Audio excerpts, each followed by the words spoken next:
अस्सलाम वालेकुम। आप देख रहे हैं साहर न्यूज़ और मैं हूं रियाज अहमद मलिक।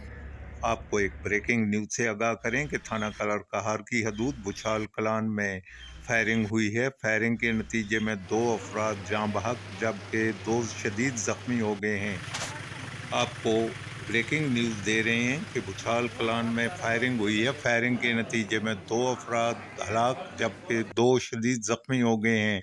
ज़ख्मियों को ट्रामा सेंटर अस्पताल मुंतकिल कर दिया गया है जबकि डेड बॉडीज़ को DHQ अस्पताल पोस्टमार्टम के लिए रवाना कर दिया गया है।